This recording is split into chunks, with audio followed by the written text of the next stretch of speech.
Hello, my name is Rudy Jones, and I'm the City of Waterloo Community Development Director, and we're glad to have you viewing in today. This being April the 1st through the 5th, we're celebrating National Community Development Week. During this week, we being the 50th year into this program, would like to share with you some of the programs, activities, and services that we've been involved with. One thing we're going to do this week is share with you one of our guest partners that you can get a better idea of what we're trying to accomplish throughout our community. So having said that, I'd like to now introduce you to our guest speakers with us today. Dr. Kamyar Enshayan and Miss Ashely Coffin. They're with the University of Northern Iowa. Please give us a quick overview of who you are and what this partnership looks like. Yeah, absolutely. We're excited to be here. So my name is Ashely Coffin. I'm the Assistant Director of the Center for Energy and Environmental Education on the campus of the University of Northern Iowa. And our center is focused heavily on environmental education, energy, community services. And so we're really excited to get to meet with the City of Waterloo and talk about how we can bring those to neighborhoods and the community. And my name is Kamyar Enshayan, and I work at the center with Ashely. I'm the director of the center, and it has been great working in Waterloo for many years in various neighborhoods. The kind of work we do is to involve UNI students, AmeriCorps members, and involve them in action in neighborhood scale. So some of the things you're doing, some of the things we like to do to involve our students and our faculty in communities, they totally align. So that's kind of, we're excited to collaborate with the city on many more projects. Yes. So we thank you too for sharing your time with us, because some folks understand and think that all we do is housing related activities and services, but we want to continue to drive those services home, deeper into our neighborhoods, and we can't do any of these without having great partners. So we're glad to have you with us today. So one thing that we've been doing over the last year and a half is we've been targeting some of these services on the north side of Waterloo, and so we've been kind of assessing what the needs are so we can better provide those services as we move throughout the neighborhoods. So let's talk about some of those specific projects, ideas, services that we've been discussing. If we could start with the assessment phase that we're looking at. Yeah, absolutely. So I think first and foremost, in any partnership, you want to make sure you have a collective understanding of what the goals are, the housing or the neighborhoods that you're going to be targeting. So I think identifying the geographical areas and those limits, seeing the housing stock, seeing the green space, seeing the walkability, kind of really feeling like we have a great sense of the neighborhood is going to be really important. Understanding the needs and interests of the people who live there is going to be so critical to make sure that we're providing the right services in the way that's going to be most palatable, most interesting. And so I think that assessment phase is so critical in ensuring that as we get started on any project or any delivery of services, that we're working right in step with our partners and the community that it's intended to serve. And so I think we're really excited about being able to look more in the Gates neighborhood and the different projects that you're interested in implementing in Waterloo, and so that we can all be on the same page, so that as we move through this planning and implementation process, that everyone's bought in and everyone has a common understanding of what is going to be taking place. So we're excited about that. Kind of related to that, some of the work maybe Ashely you could talk about is when we do a home energy audit and assessment, what would that look like? Because that's like one of many assessments that we're going to do. Yeah. And you've been directing our whole AmeriCorps program with energy conservation in mind. So we have a neighborhood, there are many homes that could benefit from energy audit. How would that work? Yeah, absolutely. So as Kamyar mentioned, we've been doing residential energy audits and assessments for close to 15 years now. Very good. And we've also been doing tree assessments, a lot of different ways to kind of make sure we have a strong plan. So with an energy assessment, we'd be partnering with the person who lives there or the partner organization. And that is just a beautiful way to get a roadmap for a person's house. So identifying if there's any safety concerns that maybe they're unaware of, making sure that we can identify air leakage or efficiency efficiency improvements by doing a walkthrough and some blower door testing. And so really having the opportunity to also talk with the residents about how they live in their home, concerns that they have, or maybe information that they didn't even know was relevant. You know, oftentimes we are servicing homes where maybe it's a person who can't physically get into their basement, and so they don't know if their water heater is working properly. And so, you know, the great thing that we can offer through our assessments is knowledge about where you're spending your time, where you're living, and then also making those physical improvements to make that home more safe, more comfortable, more energy efficient, which hopefully can save people money and give them a more affordable place to live. So that's one of our big goals with our residential energy efficiency assessments that could be really helpful for this. And other neighborhood assessment could be assessing shade trees. You know, are there enough shade trees, or is it, you know, we want to make the neighborhoods pleasant, where you want to be outside, you want to play in the shade in a hot summer day. So we have a whole program of improving street trees to make the neighborhoods more walkable. And we can talk about other assessments that we do on healthy homes that she mentioned as well.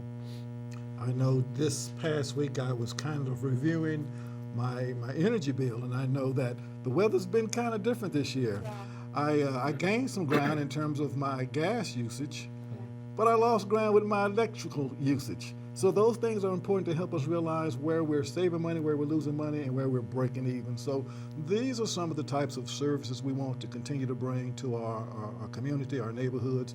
So it's building upon these partnerships, not just with the professional folks, but also with the actual participants that will hopefully graciously allow us to come and participate in some of these services. We want to take it beyond just the brick and mortar stages of what we do.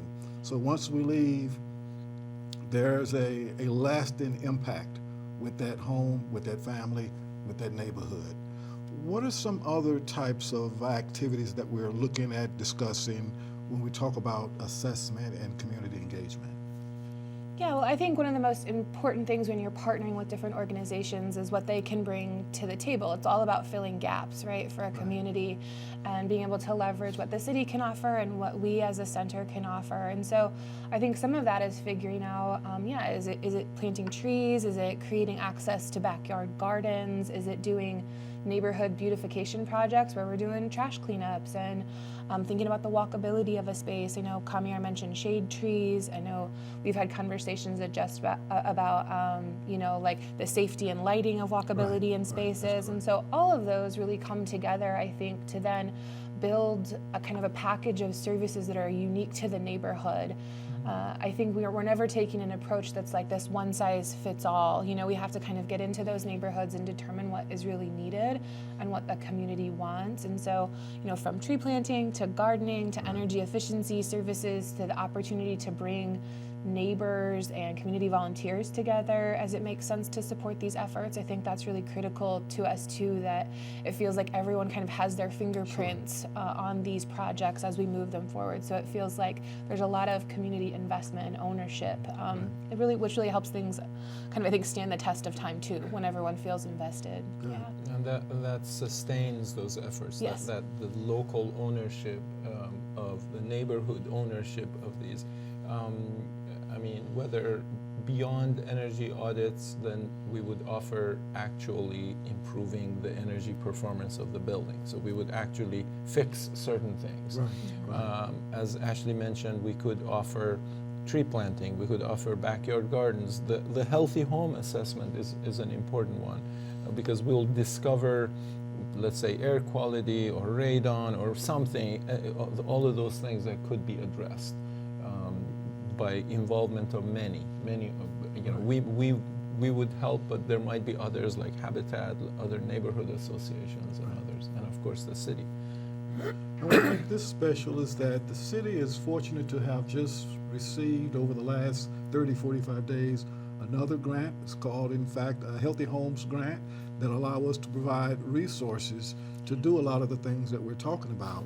So we don't actually do those, but it takes professionals such as yourself to help us make sure we get the assessments done to find out what's working and what's not working once we get into the homes.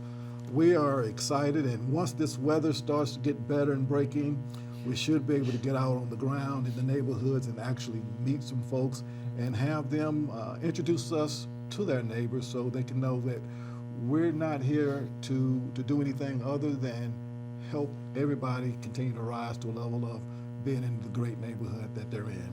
So we're super excited about all of that. That's fantastic. Over the years, so our center, we are focused on creating change at the community scale. Right.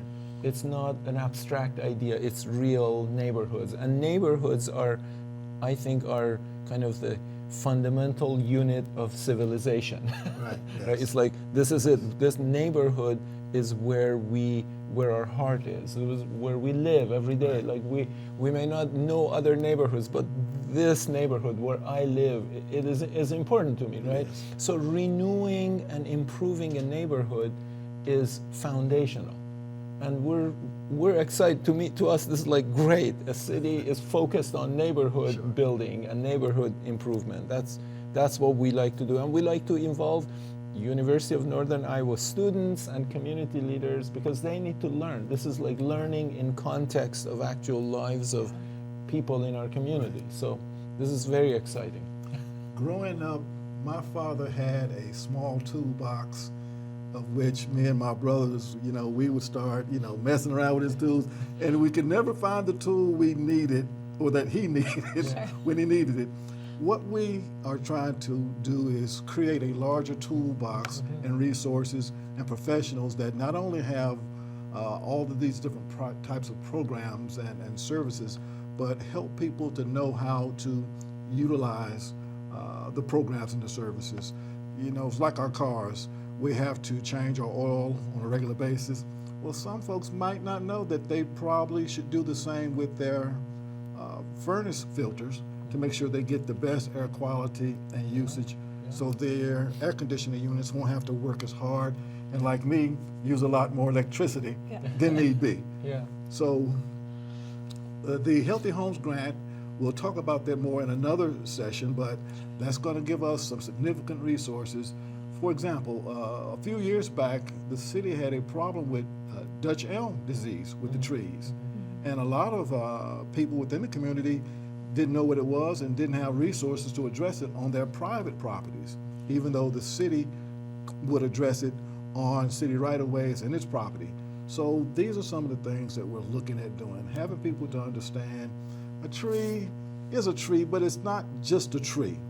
They have their life cycles and whatnot, and sometimes when trees overlap, it creates, what do you call it? Tree canopy. Tree canopy. Explain what a tree canopy looks like and how it might impact negatively, positively a neighborhood. Yeah, of course. Well, tree canopy is really kind of the upper canopy of your tree. So as they grow and as the leaves and branches spread outward, it really creates this canopy that the tree is providing to the walkability or to the neighborhood or to your backyard. And you're right, there's been a lot of invasive disease over the last couple of years that affected ash trees, and so we've seen some of that tree canopy be diminished because we're having to cut down trees and we're losing some of that. They kind of say the best time to plant a tree is 20 years ago, right? And so that's the thing about a tree. There's no quick solution necessarily to being able to develop this robust tree canopy, and so seeing this kind of consistent effort, things like we provide and the city has provided, to be able to establish, a stronger tree canopy is going to be great for cooling of your house when there's shading, when you're talking about walking because there's a nice cool neighborhood to walk through instead of driving your car. Habitat, all those things are great. Of course, when we have trees that have met the end of their life cycle or have been impacted by invasive species, that's an opportunity that can sometimes create challenges with trees being unsafe or starting to cause hazard. And I think being able to use something like a tree inventory or a tree assessment to go through a neighborhood and say, these are trees that need to come down for one reason or another. Here's where we see a lot of lacking tree canopy, where we could plant trees now so that this can be a great kind of thriving place for tree canopy in the future. That can be really helpful to just get an assessment of your neighborhood or your community and what kind of the tree stock is looking like, and then you can make great strategic decisions about where you need to cut down, where you need to plant, and that's something that our center can offer as far as tree services go. So yeah, we think trees are one of the best things there are when it comes to efficiency, habitat, carbon sequestration. We're big pro-tree people over here at the CEEE. Yeah. And pleasant neighborhoods, trees increase property values. There's good evidence for that. That's correct. That's correct. So, these are our partners, our guests, our friends, the folks that's going to help us move the needle on community development. So, are there any closing words you'd like to leave with us before we prepare to shut it down today? Well, we're excited to work with the city of Waterloo in improving neighborhoods as set by all the goals of the city of Waterloo. Very good. Excited. Yeah. And I think it's a great testament to the effort the city is making in trying to positively impact Waterloo and their neighborhoods. It really does take partnership, it does take pursuing funding, it takes kind of all of these really important pieces to change a neighborhood for the better or improve things that maybe an individual or a neighborhood on its own just can't do, and so all of these kind of busy hands make light work, and so we're really excited about the opportunity and just a testament to the efforts that Waterloo is making to engage their community for the better. We're really excited to be part of it. Very good. So we encourage everyone to stay invited, stay close, keep your eyes and your ears open because we're coming to a neighborhood, probably your neighborhood real soon. Until we see you again, have a great day.